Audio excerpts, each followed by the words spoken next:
Hello everyone, नमस्कार प्यारे विद्यार्थियों, स्वागत करता हूं आप सभी का हमारे यूट्यूब चैनल स्टडी वेंचर्स पर। साथियों, आज के इस क्लास के अंदर आप सभी विद्यार्थियों के लिए जो बीएसटीसी और पीटीटी एग्जाम की तैयारी कर रहे हैं उसके पैटर्न पर आधारित मैं आप सभी के लिए रीजनिंग के क्वेश्चन लेकर उपस्थित हूँ। साथियों, टॉप 50 रीजनिंग क्वेश्चन आप सभी को इस क्लास में करवाने वाला हूँ। जैसा कि आप सभी को पता है, आपका बीएसटीसी एग्जाम 1 जून को होने वाला है, तो काफ़ी कम समय बचा है साथियों। और इसी बीच आप सभी के लिए मैं एक सा प्रश्न पत्र लेकर उपस्थित हूँ और 150 नंबर आप आसानी से इसमें कवर कर सकते हैं। तो इस क्लास को पूरा देखिएगा साथियों, घबराना नहीं है। रीजनिंग में हमेशा आपको लॉजिक लगाना होता है और आपको समझना पड़ता है सवाल को, फिर आप आसानी से कर पाते हैं। इसलिए सवाल को समझना, मैं जो भी बताऊंगा और उसको आसानी से आप सोल्व कर देना, और लास्ट में बताना आपको कि कितने प्रश्न आपके इसमें करेक्ट हो रहे थे। तो बिना टाइम वेस्ट किए क्लास को शुरू करते हैं। पहला प्रश्न आप सभी के बीच पूछा जाता है साथियों, काफ़ी इंपॉर्टेंट है रीजनिंग का पहला सवाल। ये सवाल है आप सभी के बीच, एक मिनट सवाल को थोड़ा वो कर देते हैं। हाँ, सवाल आपके ये पूछा गया साथियों कि गुणन क्या है, गुणन अनुपात परिक्रमा। याद रखना, इस तरह के सवाल आपको पूछे जाते हैं, ठीक है। जैसे इसका मतलब है गुणन अनुपात परिक्रमा, यानी कि जिस तरह गुणन और परिक्रमा ये क्या है, एक समानार्थी शब्द है, समानार्थी शब्द हैं। तो उसी प्रकार यहाँ पे जो ऑप्शन दे रखे हैं आपके सामने, तो इसी प्रकार इससे रिलेटेड ही यहाँ पे आपको दूसरे समानार्थी शब्द ढूंढने हैं, ठीक है। तो उसी प्रकार देखो, गुणन और परिक्रमा ये आपके समानार्थी शब्द हैं, मतलब अर्थ एक ही है पर अलग अलग नाम है, समान नाम है, ठीक है। तो उसी प्रकार आपका यहाँ पे जो आंसर बताना भाई इसके समान कौन सा हो जाएगा। उसी प्रकार देखो, आपके यहाँ पे जो घर्षण वाला है, घर्षण और प्रतिरोध, ये आपके ये भी समानार्थी शब्द है, ठीक है। प्रतिरोध और घर्षण ये दोनों क्या है, ये भी समानार्थी शब्द हैं। तो साथियों, इस तरह के क्वेश्चन को समझना फिर आंसर करना है, यानी कि आपके यहाँ पे घर्षण आ जाएगा और ये प्रतिरोध आपका यहाँ आ जाएगा, ठीक है। तो यहाँ पे इस तरह का आपका होल खाली दे दिया जाएगा और आपको यहाँ पे आंसर लगाना होगा। तो फर्स्ट ऑप्शन इसमें आपका साथियों मोस्ट इंपॉर्टेंट है, राइट कर लेना। इसी तरह अगला सवाल आपके बीच पूछा जाता है कि प्रश्न है आपका, ध्यान से पढ़ेंगे। प्रश्न क्या है, देखो प्रश्न है आपका कि तृष्णा अनुपात तृप्ति। आप समझिएगा, तृष्णा अनुपात तृप्ति, जिस प्रकार तृष्णा जो तृप्ति का विपरीतार्थी क्या ना, विपरीतार्थी शब्द हैं। एक समानार्थी शब्द अलग समान होते हैं और विपरीत यानी कि अलग अलग अर्थ होता है उनका।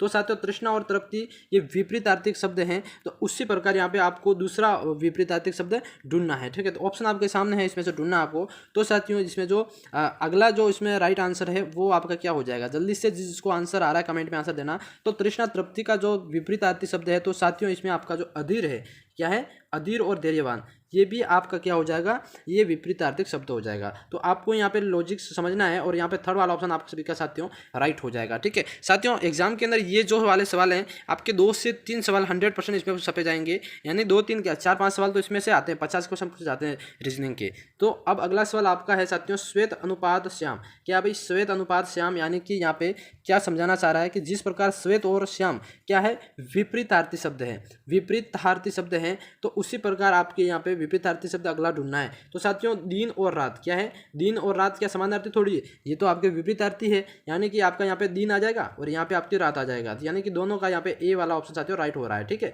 दिन रात भी विपरीतार्थिक शब्द है और श्वेत और श्याम ये भी विपरीतार्थी शब्द हैं। तो इस तरह से आपको यहाँ पे समझना है और इस तरह के सवालों को सोल्व करना है। अगला सवाल यहाँ पे पूछा जाता है साथियों, देखो प्रश्न है आपका मूर्तिकार अनुपात मूर्ति। देखो मूर्तिकार होता है, उसके अनुपात मूर्ति बता रखा है यहाँ पे। जिस प्रकार मूर्तिकार होता है जो मूर्ति बनाता है, उसी प्रकार आपका यहाँ पे बताना है क्या बनाने वाला और बनाना कौन है। देखो, संगीतकार, मूर्तिकार का मतलब होता है बनाने वाला, और संगीतकार क्या होता है, वो संगीत बनाता है। तो यानी कि संगीत बनाने वाला, यानी कि फोर्थ ऑप्शन साथियों इसमें आपका राइट वाला ऑप्शन हो जाएगा, ठीक है। तो इसका फोर्थ ऑप्शन राइट करना। मूर्तिकार का संबंध मूर्ति से है, तो उसी तरह आपका संगीतकार का संबंध संगीत से है, ठीक है। तो ये आपको याद रखना है भाई। अगला सवाल यहाँ पे पूछा जाता है आप सभी के बीच की संपादक क्या है, संपादक अनुपात आपका समाचार पत्र है, तो उसी प्रकार इसका अनुपात यहाँ पे क्या आ जाएगा, बताओ भाई। संपादक अनुपात आपका ये समाचार पत्र है। साथियों देखो, जिस प्रकार संपादक समाचार पत्र का संपादन करता है, तो उसी प्रकार आपको यहाँ पे बताना है कि भाई और कौन क्या करता है यहाँ पे। तो इसमें आप देख सकते हो, ये उपन्यासकार है, कौन है, उपन्यासकार है, जो कि आप क्या करता है, उपन्यास लिखता है। तो यहाँ पे थर्ड वाला ऑप्शन मेरे प्यारे साथियों राइट हो जाएगा। उपन्यासकार होता है जो उपन्यास लिखता है, यानी कि थर्ड ऑप्शन सभी विद्यार्थियों का इसमें लॉक होना चाहिए, ठीक है। बीएसटीसी पीटीटी एग्जाम की तैयारी करने वाले सभी साथियों के लिए क्लास काफ़ी ज़्यादा इंपॉर्टेंट है, और क्लास को क्लिक किया तो पूरा देखना, क्योंकि इसमें आपको छोटे छोटे लॉजिक से क्वेश्चन कैसे सोल्व करते हैं बताया जा रहा है। और वीडियो को लाइक कमेंट शेयर कर देना, चैनल को सब्सक्राइब कर लेना। अगला प्रश्न है आपका भाई कि स्टेथोस्कोप यंत्र क्या है, स्टेथोस्कोप यंत्र आपके क्या डॉक्टर के पास होता है, यानी कि चिकित्सक से संबंधित है। उसी तरह आपको यहाँ पे बताना भाई, ये आपके एक ही चीज़, यानी कि जिस प्रकार स्टेथोस्कोप का यंत्र का यूज़ कौन करता है, चिकित्सक डॉक्टर करता है। उसी प्रकार साथियों आपका जो हथौड़ा है, हथौड़ा क्या है भाई, हथौड़ा है, हथौड़ा यानी स्टेथोस्कोप ये यंत्र है, उसी प्रकार हथौड़ा ये भी एक यंत्र है जिसका यूज़ कौन करता है, लोहार। यानी कि आपका यहाँ पे सेकंड ऑप्शन साथियों राइट हो जाएगा। ठीक है, इसी तरह से सवाल को सोल्व करना है और समझ समझ के सोल्व करना है। तो आपके ये वाले सवाल कहीं नहीं गए, आपको 100% आप आसानी से कर लोगे।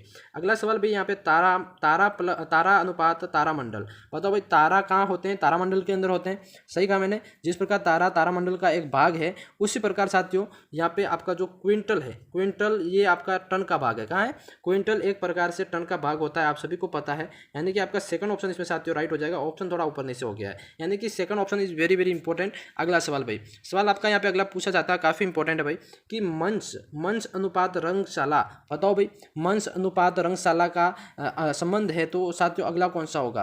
तो देखो, जिस प्रकार मंच रंगशाला का भाग है, क्या मंच क्या है, रंगशाला का एक भाग है, उसी प्रकार साथियों आपके जो रसोई का मकान है, रसोई घर है, वो आपका किसका हिस्सा होता है, मकान का हिस्सा होता है। तो समझ गए सभी, मंच आपका रंगशाला का एक हिस्सा है, उसी तरह रसोई घर आपका एक मकान का हिस्सा है। तो आपका यहाँ पे थर्ड ऑप्शन राइट हो जाएगा। इसी तरह के सवाल आपको समझ के करने हैं। अगला सवाल भाई अपने यहाँ पूछा जाता है आपके सामने कि घोर अपराध अनुपात दुराचरण, बताओ भाई घोर अपराध और दुराचरण ये क्या है, इसके बारे में बताओ भाई। अगला क्या आ जाएगा इसमें, जिसको भी आ रहा है कमेंट में आंसर दो। देखो, घोर अपराध और दुराचरण, यानी कि जिस तरह दुराचरण का वृहत रूप है घोर अपराध, उसी प्रकार अधम का साथियों वृहत रूप है आपका पाप। यानी कि आपका यहाँ पे सेकंड ऑप्शन साथियों मोस्ट इंपोर्टेंट हो जाएगा। ध्यान रखना, मोस्ट इंपोर्टेंट है और ये क्वेश्चन सोल्व करते रहना साथ साथ में।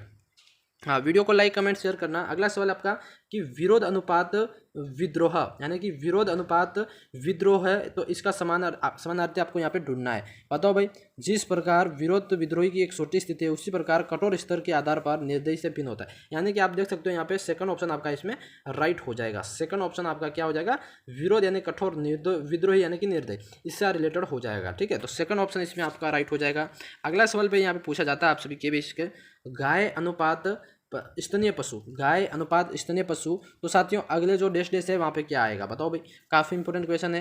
देखो, जिस प्रकार गाय स्तनीय पशु वर्ग का एक सदस्य है, क्या है, गाय स्तनीय पशु वर्ग का सदस्य है, तो उसी प्रकार सांप क्या हो जाएगा भाई, सांप आपका हो जाएगा सरीसर्प का सदस्य है। सरीसर्प वर्ग आपने सुना होगा, जिसमें सांप नेवले वगैरह सारे आते हैं। यानी कि थर्ड ऑप्शन आपका इसमें राइट हो जाएगा कि गाय स्तनीय पशु वर्ग में आती है, तो सांप आपका सरीसर्प वर्ग में आता है।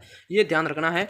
अगला सवाल भाई, अगला सवाल आपका यहाँ पे पूछा जाता है प्यारे साथियों, काफ़ी इंपॉर्टेंट है कि जल अनुपात द्रव, क्या है, जल अनुपात द्रव है, तो उसका अनुपात अगले में क्या आएगा भाई। देखो, जल अनुपात द्रव, जल क्या होता है, द्रवी होता है। जिस प्रकार जल द्रव है, तो उसी प्रकार आपका बर्फ है, वो क्या है, ठोस है। यानी कि आपका यहाँ पे थर्ड ऑप्शन साथियों इंपॉर्टेंट हो जाएगा, यहाँ पे आपको लिख देना है। ठीक है, तो इसी तरह आपके यहाँ पे क्वेश्चन सॉल्व होते हैं। अगला सवाल भाई, सवाल आपका अगला यहाँ पे पूछा जाता है काफ़ी इंपॉर्टेंट कि पेंसिल अनुपात स्केच, यानी कि स्केच बनाने में किस चीज़ का यूज़ करते हैं, पेंसिल स्केच बनाने में यूज होती है। उसी प्रकार भाई ब्रूश पेंटिंग है आपकी, यानी कि यहाँ पे ब्रूश पेंटिंग, ब्रूश को किस चीज़ में यूज़ किया जाता है, ब्रूश यूज़ किया जाता था पेंटिंग बनाने में। यानी कि आपका यहाँ पे इसके जैसा सेम का सेम यहाँ पे मिलान करना था, तो यहाँ पे फोर्थ ऑप्शन आपका राइट हो जाएगा। इसी तरह भैया अगला सवाल आपके सामने पूछा जाता है कि विद्वान अनुपात विदुषी, तो अगला कॉलम है उसमें क्या आएगा भाई, विद्वान अनुपात विदुषी होता है। जिस प्रकार विद्वान पुल्लिंग है तथा विदुषी क्या है भाई, स्त्रीलिंग। ये समझना, विद्वान है जो पुल्लिंग है और इस विदुषी स्त्रीलिंग है, तो उसी प्रकार साथियों आपका यहाँ पे पुल्लिंग, यानी कि पुल्लिंग और स्त्रीलिंग वाला ढूंढना है। तो पुल्लिंग की बात करें तो प्रज्ञावन और प्रज्ञावती, ये आपका क्या हो जाएगा, स्त्रीलिंग और पुल्लिंग हो जाएगा। थर्ड ऑप्शन साथियों आपका इसमें मोस्ट इंपोर्टेंट राइट हो जाएगा, वेरी वेरी इंपॉर्टेंट। अगला सवाल भाई, अगला सवाल यहाँ पे आप सभी क्या पूछा जाता है कि शिक्षक अनुपात शिक्षक वर्ग, क्या है, शिक्षक अनुपात शिक्षक वर्ग। तो साथियों अगला आपको कॉलम में बताना है कि यहाँ पे क्या आएगा। देखो, शिक्षक अनुपात शिक्षक वर्ग है, जिस प्रकार आपका शिक्षक एक वचन है, क्या है, शिक्षक को अपन शिक्षक बोलेंगे तो एक वचन है। इसी प्रकार शिक्षक वर्ग का मतलब होता है कि यानी कि बहुवचन, तो समझ गए, यहाँ पे सूचक है। इसी प्रकार आपका यहाँ पे शिला, यानी कि ये शिला है, यानी कि शिलाएं, यानी कि शिला एक वचन है। इसी प्रकार शिलाएं, बहुत सारी शिलाएं, यानी कि ये भी बहुवचन हो गया। यानी कि इसमें आपका थर्ड ऑप्शन साथियों राइट हो जाएगा। ठीक है, और प्रश्न में जो दे रखा है उसी को आंसर में खोजना है आपको, तो आंसर मिल जाएगा आपका। अगला सवाल यहाँ पे आपका पूछा जाता है काफ़ी इंपॉर्टेंट कि सजा अनुपात अपराध है, सजा का अपराध करने पर सजा दी जाती है, तो साथियों अगला ऑप्शन बताना है आपको। बताओ भाई। हाँ, सजा देने पर अपराध करने पर सजा दी जाती है, जिस प्रकार सजा अपराध का प्रतीक है, उसी प्रकार साथियों ज्ञान है जो आपका यहाँ पे ज्ञान है वो आपका क्या हो जाएगा, उपाधि, यानी कि उपाधि आपका ज्ञान का परिचय हो जाएगा। यानी कि आपका यहाँ पे समझना उपाधि का ज्ञान परिचायक होगा।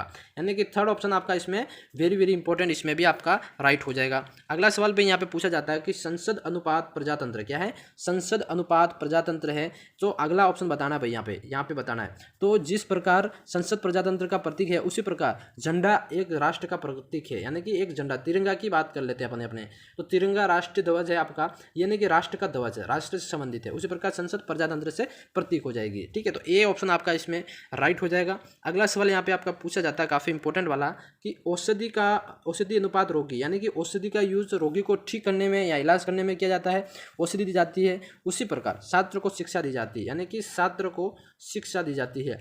यहाँ पे दे रखा है ना, शिक्षा से रिलेटेड किससे हो जाएगा, शिक्षा रिलेटेड बच्चों छात्रों को दी जाती है और औषधि रोगियों को दी जाती है। तो यहाँ पे भाई आपका कौन सा हो जाएगा, या फोर्थ वाला ऑप्शन आपका राइट कर देना। समझ गए सभी। अगला सवाल आपका यहाँ पे अगला पूछा जाता है कि रक्त अनुपात हृदय क्या है, रक्त अनुपात हृदय, यानी कि अनुपात आपका वायु अनुपात क्या होगा। बताओ भाई। जिस प्रकार हृदय के अंदर रक्त है, रक्त रहता बहता है, उसी प्रकार वायु कहाँ होती है भाई, वायु आपके फेफड़ों में होती है। तो फेफड़ों के अंदर आपकी वायु हो जाएगी। ठीक है, तो ये आपका सेकंड, यानी रक्त कहाँ होता है, हृदय में, और वायु कहाँ होती है, फेफड़ों में। ये आपको याद रखना। Second question is right. अगला भाई, अगला सवाल आपका यहाँ पे पूछा जाता है कि सुनना अनुपात कान, यानी कि सुनना अनुपात कान और देखना अनुपात क्या हो जाएगा भाई। बताओ, प्रश्नवाचक चिन्ह है यहाँ पे। तो सुनना अनुपात कान है, उसी प्रकार इसका, यानी कि देखो सुनते किससे, कान से सुनते हैं। ठीक है, उसी प्रकार देखना, आप देखते किससे हैं, आँख से। यानी कि आपका फोर्थ ऑप्शन साथियों, ये एक लॉजिक सवाल है, आपको ध्यान रखना है। इस तरह के सवाल भी पूछे जाते हैं आपको। ठीक है, अगला सवाल यहाँ पे पूछा गया है कि घड़ी अनुपात समय है, तो भाई पंखा अनुपात किससे हो जाएगा। घड़ी किस चीज़ के लिए यूज़ की जाती है, घड़ी समय देखने के लिए यूज़ की जाती है। उसी प्रकार पंखा किस लिए यूज़ किया जाता है, तो पंखा साथियों, पंखा का काम है भाई हवा देना, यानी हवा के लिए पंखे का यूज़ किया जाता है। और फर्स्ट ऑप्शन आपका राइट हो जाएगा, यानी कि आपका यहाँ पे पंखा लिख देना, हवा लिख देना, सॉरी। अगला सवाल साथियों, देखो सवाल आपका यहीं पे समाप्त होते हैं। और आज की क्लास में टोटल मैंने 22-23 क्वेश्चन करवाए रीजनिंग के। इस टॉपिक से आपको 100% 2 या 3 या 4 सवाल आपको 100% BSTC एग्जाम में देखने को मिलेंगे। तो इस क्लास को देखने के लिए शुक्रिया। इस तरह की रेगुलर क्लासेस आप सभी के लिए लेके आता रहूँगा। वीडियो पसंद आए तो लाइक कमेंट शेयर कर देना, चैनल को सब्सक्राइब कर लेना। मैं मिलता हूँ नेक्स्ट वीडियो में, तब तक के लिए जय हिंद, जय भारत दोस्तों।